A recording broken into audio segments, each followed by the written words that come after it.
Hello, and welcome to Out of My Mind Box, a podcast about intuitive eating and mental health.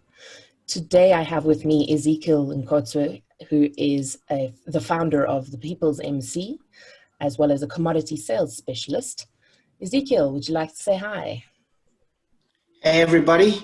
Hey to everybody watching Anka's amazing podcast, and Anka, shout out to you as well for this podcast that you're doing. It's amazing stuff. Thanks, man. Thanks. I appreciate it. So let's get right kicked off with the first question that I ask everybody, and that is, Is it for marks? well, we are talking about mental health here. So there was no way we were going to get around not talking about the parents. So is there a history of mental illness in your family? Yeah, to be honest, yes, there is. Just to protect the identities of the family members who do have it. I'm not going to explicitly say who it is, but yeah, some of my family members have struggled with mental health. So, and that's specifically depression, and if ADHD is considered as mental health as well, then that as well. So, some of my family members, yes. Cool. I think ADHD is definitely on the spectrum of mental afflictions. Yeah. Yeah. Okay, cool. And how would your parents describe what you do for a living? Whew, that's a nice one. I don't think my parents know much about what I'm doing apart from I'm a salesperson. So the kind of business that we're in, we sell digital solutions globally across financial markets. Now, my parents are baby boomers. So obviously the line of work that I'm doing, it's more along the lines of 4IR. And so talking about machine learning, AI, and all of those type of data solutions, big data, I don't think it's something they fully grasp, but they would probably be happy with saying he sells stuff. And he's a passionate public speaker. So that's what they know about it. And that's probably what they would say.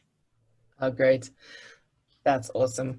Yeah, I always find it very interesting what your parents would describe what you do for a living. My mom once shared with me that her mom thinks that she is a typist because she works on computers. But my mom is a technical writer who writes documentation for software implementations. So that's close, but no cigar. Yeah, sure. Cool. Okay, that's very interesting. Tell me, what hurdles have you personally faced with mental health, and how have you overcome them, or are you? So there are two main hurdles. The first is coming to acceptance. There are different stages of the grieving cycle. So I think for the longest of time, I was probably in denial. I just didn't want to admit I'm struggling with this thing. It was also based on societal biases in terms of how people perceive mental health in society. But I'd say over the past 2-3 years or so, I've learned to accept that, look, I'm living with this thing and it's not my fault. So that's also helped me to accept that it's nothing that I did wrong. And similar to what you would have with a physical ailment, there's absolutely nothing wrong that you've done. So take the medication, listen to what the doctors are saying about it. So I wanted to get off the medication because I am kind of dependent on it, but I'm slowly getting weaned off it. So that's a constant daily mental battle that you fight to say, it's not my fault and it is what it is. Focus on what you can control, what you can't, leave it. And then the second thing would be kind of explaining it to people without expecting them to be sympathetic. There's empathy, but there's sympathy. I don't want anyone feeling sorry for me. Because in fact, when I count my blessings on a daily basis, I realize that, geez, I'm so fortunate. I'm in a very fortunate position to be, even in terms of my line of work, doing what I'm passionate about. And some people would say, dude, that's a small setback. And I'm very grateful for all the blessings in my life. They outweigh the challenges. So in terms of the challenges, just speaking about that in terms of explaining it to people, that usually is the biggest challenge, because there's so many misconceptions related to what mental health is all about, not only from a religious perspective, but just philosophically across the board. It's so misunderstood, and just being able to articulate that to people, it can be a bit of a challenge, but I think Toastmasters has done wonders in helping me get to the point. So Absolutely. those are the two challenges. And in terms of how I deal with it, focus on what you can control. What you can't control, and it's a fact of life, you can't control everything. You're not sovereign. So I'm not sovereign. What I can control, I do control. And the others, through grace, through faith, I pray and I leave it in God's hands. We'll chat a little bit about spirituality and how that plays into this whole thing a little bit later. But what I Cool, found cool. quite interesting is that you equate finding out and dealing with your mental health issue with the grieving cycle. Why would you say that you chose that kind of comparison? The grieving cycle is typically for if there's a sense of loss of something. Yeah. What did you feel like you were losing when you were diagnosed with a mental health issue? So it came at a time where it was in 2015, where I was a young up-and-coming geologist, very, very ambitious at that time. I had a lot of drive and hunger, and I was probably one of the youngest in the mine I was working at. And at that time, I lost my job due to a retrenchment process. And obviously, from a market perspective, the markets weren't doing well in that specific commodity, and they had to close the mine. So that really shattered me in terms of where I want, in terms of my career aspirations. But that was compounded with the loss of my grandfather in more or less the same time. I And see. we were getting very close before he kicked the bucket, for lack Yeah. of a better way of phrasing it. So there are lots of regrets at that time. Could have I spent more time with him? Could have I gotten to know him a bit more? Nonetheless, that's really what triggered it at that time. And doctors will still say it's chemical imbalances. So I've learned to live with it over the past 5 years or so, but it is what it is. In fact, I think it has become some sort of blessing in disguise. It's a thorn in the flesh, but with all the mental calluses and scars that I have internally, they've empowered me to have a stronger mindset approaching external challenges. So I've actually come out much more stronger with this whole mental health battle on a daily basis, compared to when I didn't have these kind of struggles. So yeah. It's quite interesting how a lot of people are thrown into their first experience of depression or mental health issues when someone close to them passes away. It's quite a typical pattern, that if you had underlying mental health issues, that would be something that could quite trigger it. Would you agree? Yeah, I definitely agree. Yeah. So yeah, that's kind of what triggered it. Okay. So you majored in geology and advanced earth sciences. As you were saying, you were a upcoming geologist. You veered off into the field of commodity sales. And what, how did your mental health affect your career path? How did you end up where you So are, and how did it affect it? So after I lost my first job as a geologist, I could have easily have, there were other opportunities to stay in the mining space, but in terms of my mindset at that time, I wanted to bounce back as quickly as possible. So I was pretty much unemployed for about a month, and I had another job lined up in the oil and gas space. That's still related to commodities and how you extract them. It's all related to geology. So I took that job. It was an opportunity, grabbed it with both hands. I'm quite versatile and wanted to learn more. So that was my way of bouncing back. But I think I didn't really grieve that particular period properly. However, going forward in terms of my career, the mindset has always changed to say focus on the things that you can control the things that you can't control, you pray about them and you leave them in God's care. And then just moving forward, I think even getting into that new role, I had a new hunger in me that was driven by internal battles that I was experiencing. So my mindset was completely different. And those mental calluses that I speak about, literally, they kind of empower me to know that if I can conquer internally, I can conquer anything externally. There's a guy by the name of David Goggins. I don't know if people have heard of him, but he speaks about mental strength as well. So it's really increased my mental strength to be able to overcome a variety of obstacles, whether it's in my career, whether it's relationships with other people, and so forth. So these scars remind me of the victories that I've had internally, and therefore I know I can conquer externally as well. So that's the role that it's really played in my life. I can take on any new role. I'm willing to learn. I'm willing to adapt, work my socks off. So I'm not easily intimidated.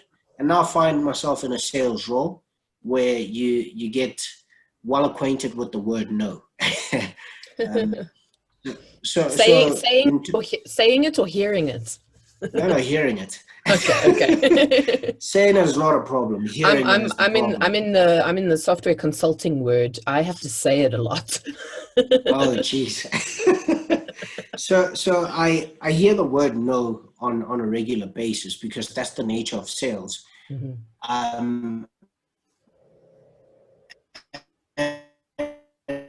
with sales, it's all about the mind. Execute on maybe chasing sales targets, reach out to the market and so forth. It's all a psychological thing. It's like a soccer player who's a striker. You need to score goals.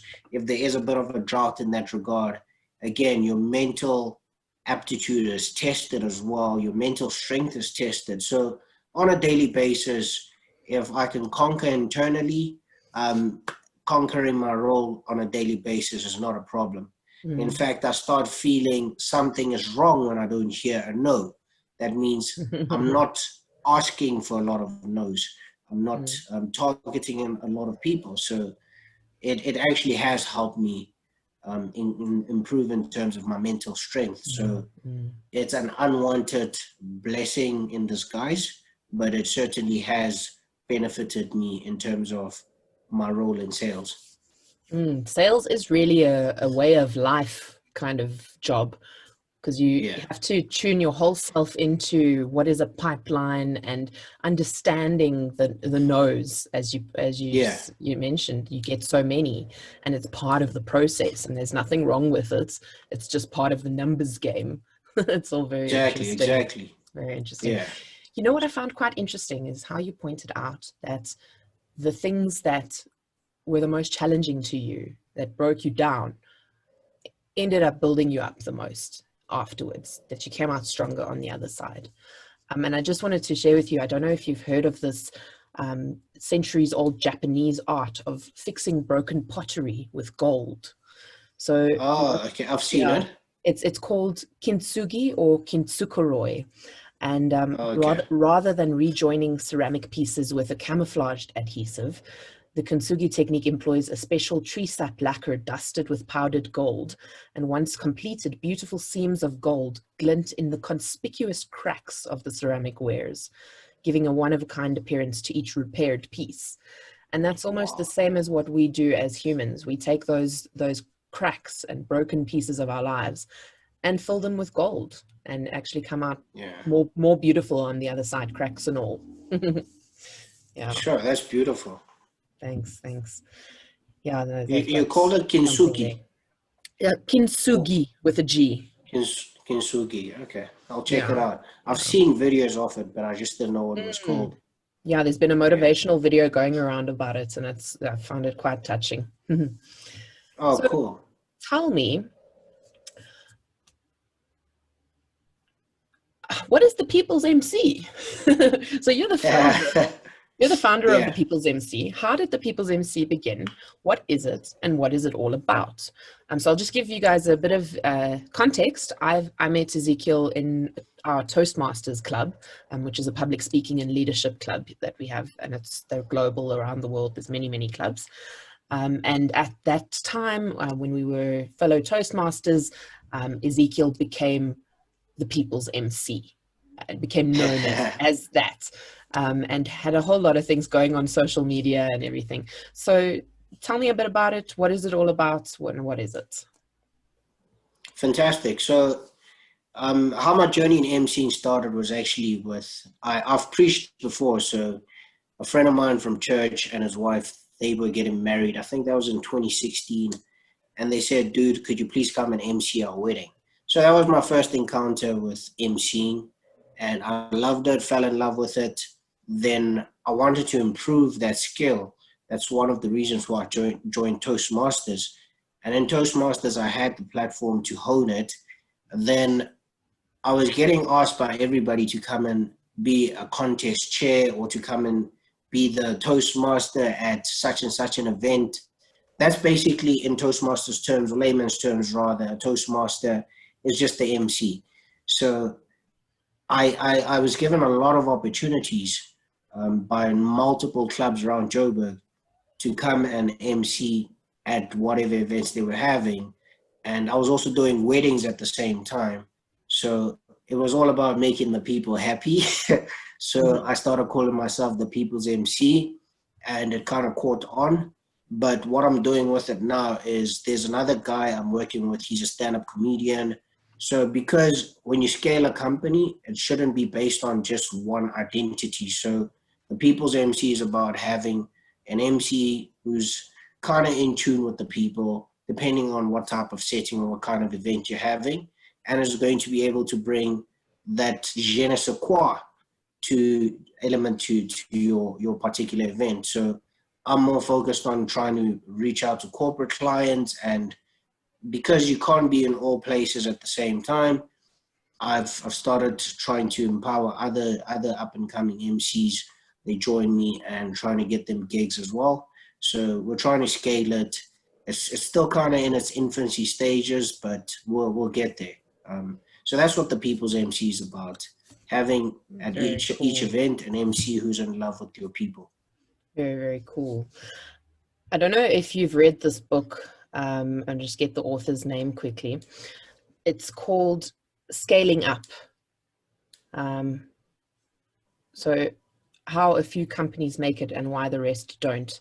I read it a while back Oh, and found it quite enlightening. It had a few good techniques and things to help entrepreneurs grow in their industry. So I'd recommend wow. have a look at that. Maybe get it on Audible or Kindle or something. Scaling up. Scaling Up, that's it. Okay, cool. No, Yeah, thanks. I'll check it out. cool, cool. Yeah, that's very exciting and very cool what you're doing there. So that's basically your side hustle, right? I've got multiple, but I'll just talk about two. I'm also honing and developing my skill at sales strategies, so sales and strategy. And there are a number of I'd say entrepreneurs that I help out. I work with them to help them be able to expand their businesses, to scale their businesses. So just a little bit of sales and marketing advice that I give them from time to time. Sales pitches, I help them work on those sales pitches when they're going for Mm, mm. various opportunities. So that's another thing I'm working on right now. I'd say I'm doing it pro bono, earning my stripes in that regard. Mhm. But that's something that's more of a passion project, Mm, just to mm. say I do this stuff in my sleep. I do it in and out daily. So let me give back to entrepreneurs, because Yeah. entrepreneurs are supposed to be, or rather small businesses, is what we need to grow South Africa's economy. So if I'm not an entrepreneur, it's okay, but let me at least try and help them out. And Yeah. you'd be surprised how much of an impact you make in a small business just by sharing insights that you live on a daily basis in the corporate world. Mm, mm. Strategy, sales, Yeah, bit of marketing. you So don't always realize how much you know and how much you've gleaned over the years that you have yeah, to actually share and pay it forward in a sense as well. That's cool. yeah. So So that's that's just kind a of, passion project. it's a bit of a coaching endeavor there, it sounds like. Yeah, Coaching in the yeah, sales and marketing strategy space. Very yeah. interesting. Cool. So, as you're best known for being the people's MC, what is the coolest thing that you've gotten to do because of it? The coolest thing, and I've got to give a shout out to two gentlemen, particularly here. One guy who is the Southern African public speaking champion. I think he's still reigning. Is Tando still champion? I think so. Yes, Tandwefika. Tandwefika Chabalala, give him a shout out. He's one of my mentors. And another guy, Lazola Pele. Give a shout out to those guys. So there are two particular cool events that I was thrown into. The first was, I think I was 2 months into Toastmasters, 2 or 3 months into my Toastmasters journey. And Tando Fika decided he's going to throw me in the deep end. He said, my man, I love your energy. I love how you engage with the crowd. I want you to come and be the Division L's Toastmaster, or rather contest chair. So that's in layman's terms, at a public speaking contest.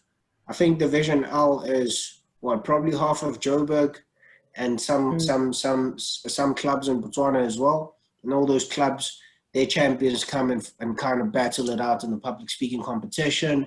And I had the privilege of being the contest chair for that.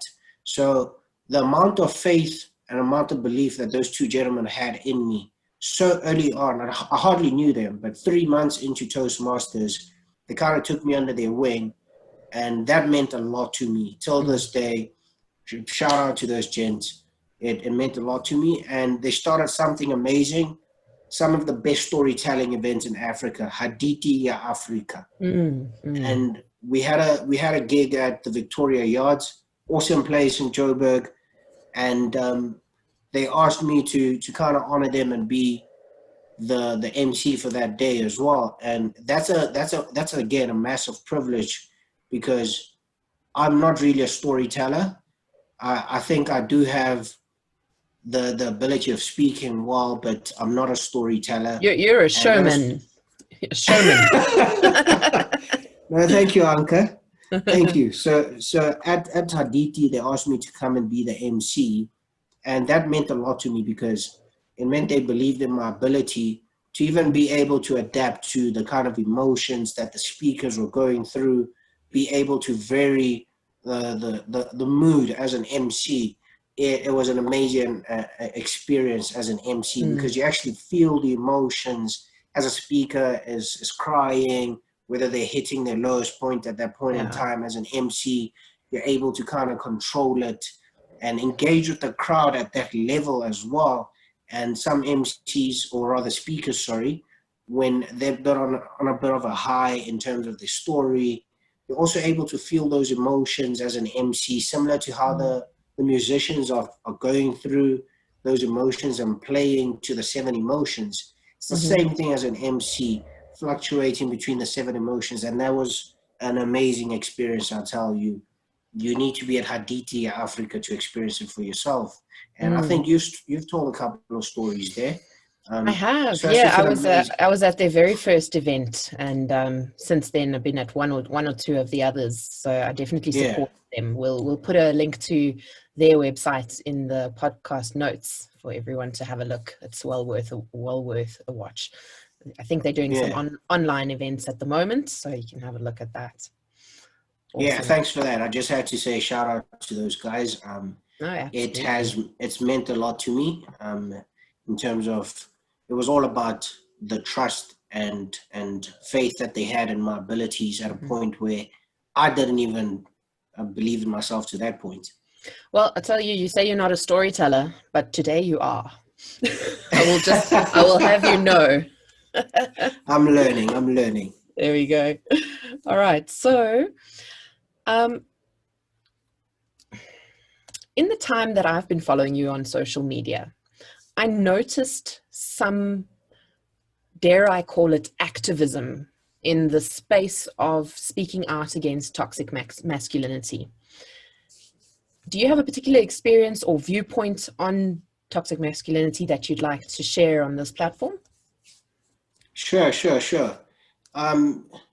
In terms of what is happening in South Africa, because I'm more exposed to that, but globally as well, we honestly have to have this honest conversation to say we have a problem with men in society, and the narrative that young boys are raised up under, that in order to be a man, this is what it means to be a man. You need to have that machismo narrative where you need to be strong, tough, domineering, not even dominant. I'm talking about domineering. Men don't cry, cowboys don't cry. That type of mindset has really caused a lot of affliction to our society, because there's a big confusion as to what does it mean to be a man. And um, before we start telling young boys you need to be a real man, the problem is that they don't know what it means to be a real man, and that's where we need to rewrite that narrative and start actually saying this is what real manhood is all about. And um, in terms of just that machismo narrative, the effects, the culminating effects of that is that you have very aggressive men in society who are trying to dominate where they are failing in life. They have to overexert authority, Mm, and this is felt mostly by women in the form of gender-based violence, where a woman's no should be absolutely no, but with gender-based violence, child abuse, and so forth, it's mostly inflicted by men, and we need to have an honest conversation as to what exactly does it mean to be a man, because the toxic masculinity comes from, it emanates from what we have taught men to mm, be. Men don't cry, and because you suppress your emotions for so long, at some point you're going to actually explode, or you're going to implode, one of the two. And that's why you find a lot of men acting out, because that's the narrative that they grew up under. And I'm not giving any man any excuse, but really we need to have a conversation as men and take collective responsibility as to what is happening. It's not women who are doing it, it's not women who have to fix it, it's men taking collective responsibility for what we are perpetuating in society, because we are, by and large, the perpetrators of a lot of heinous crimes in society. mhm, And even it's something I had to learn throughout my 20s. What exactly does it mean to be a man? Um, mm, I mean, in a township, how rape starts off is simply a guy pursuing a specific girl. She denies him or rejects him and rejects his advances, and he just forces himself on her. I'll show mm, you, I'm a man. That kind of narrative really needs to change, and mm, that's because there are men who've invested in me to change my mindset and have actually showed me what it means to be a man, including my dad as well. So I've learned from I've had the privilege of learning from great mentors who've taken me under their wings to show me this is actually what manhood is all about. And so because I've been fortunate enough, the least I can do is also add my voice to that and say, guys, we have to have this conversation. We need to change our mindsets, and by changing the mind, that's how you change the behavior as well. mhm. I find it really inspiring that you decide to take up this cause, because one could so easily not be a part of it, say that it's got nothing to do with me, it's other men, and it's a small subset of men that's not us, and I've got nothing to do with it. Whereas you're actually, in a way, taking group responsibility for behaviors that are happening, even though you're not perpetuating them.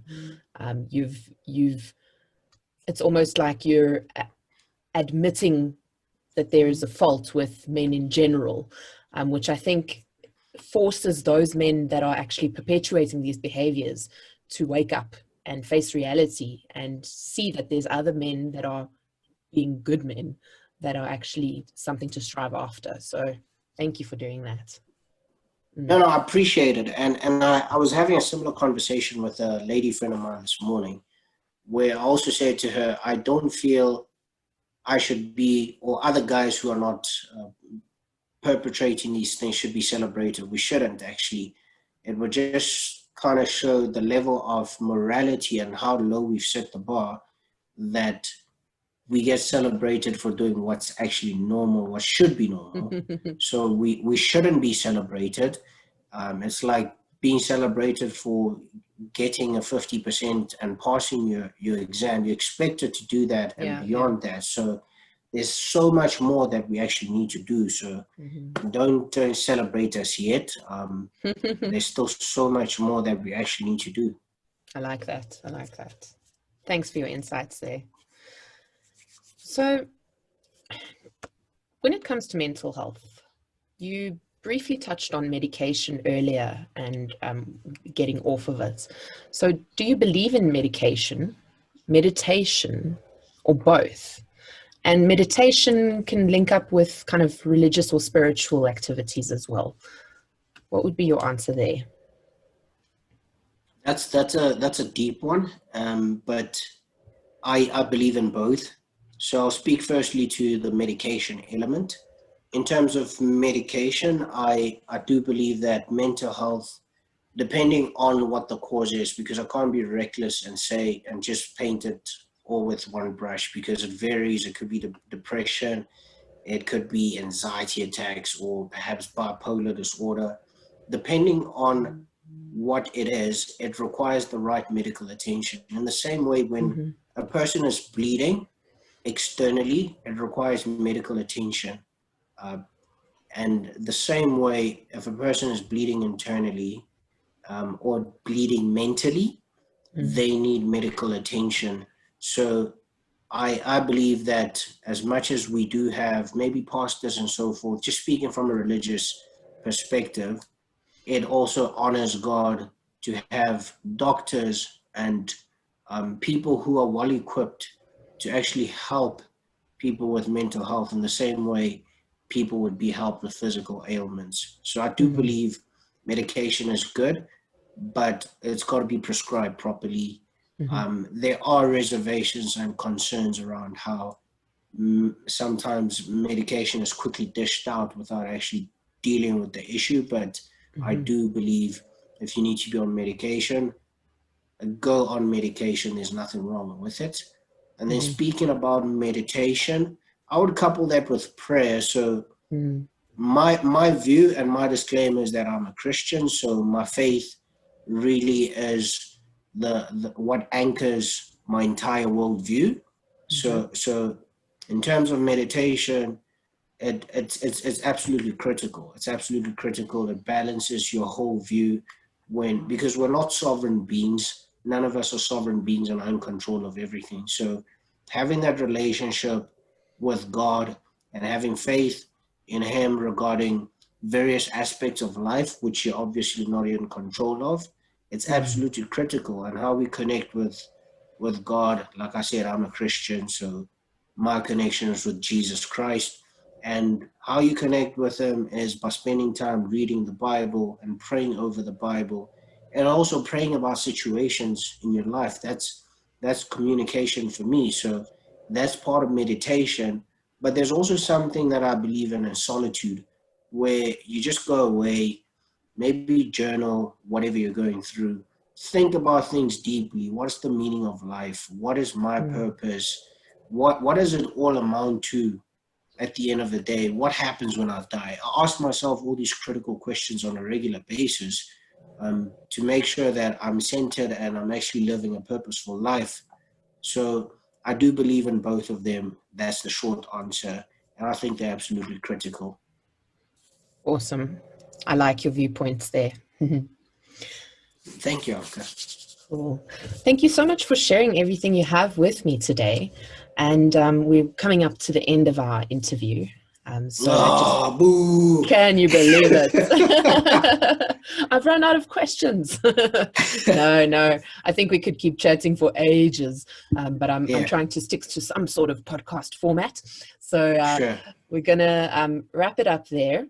And I'd like to wrap it up with a question that I'm going to be asking all of my podcast guests. And that is, what do you do to get out of your mind box?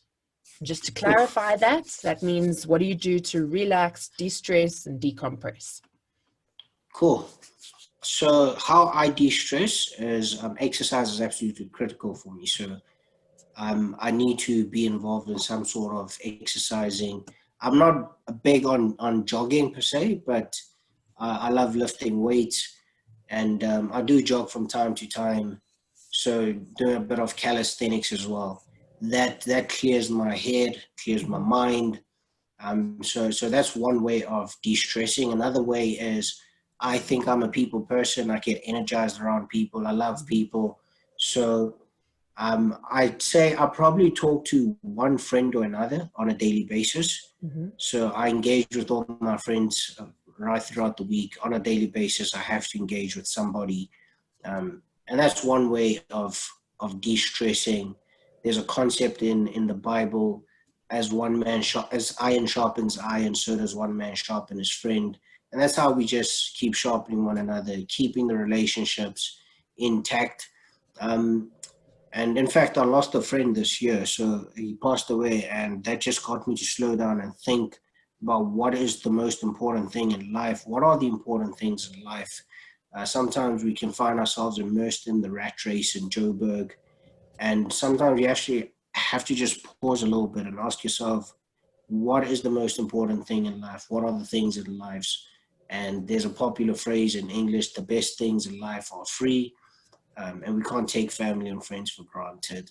So that was a bit of a wake-up call, but hanging out with friends, it's a good way of de-stressing. And what I also like doing is I'd probably be on social media from time to time, just checking how everybody's doing. And another critical thing is I love sports, especially guys who perform at a very high level. And I think at least once a day I'd probably be watching an MMA video, an NBA video, or soccer, and the mindset of top performers, it just keeps the hunger there. When you see the kind of things that they overcome, because every battle is won in the mind. So the kind of things that these guys do keeps me inspired. That they're breaking their limits, they are constantly bettering themselves on a daily basis. It kind of inspires me. So I like unwinding, doing that sort of stuff, just thinking about how to constantly be inspired to do better, to better yourself, and ultimately, what are the best ways to impact people for eternity by engaging with people on a daily basis. We live in a very broken world. So engaging with people really stimulates me, it excites me, and you get to learn about people. And if I can inspire a person a day, I'm good with that. I must say, I've also taken up the habit of checking in with a friend of mine Monday through Friday at a certain time of the day. So That's I cool. never did that before, but we started it at the beginning of the lockdown period, and we just decided to keep it going. It's a mental health check-in. Oh, cool stuff. It works wonders. But I get what you're saying, like just to surround yourself with all those different inputs and like inspirations to keep you going is really, really important. Cool. Yeah, yeah. Thank you so much for sharing with Fantastic. me. And thank you for coming on the podcast today. I really appreciate This it. was fun.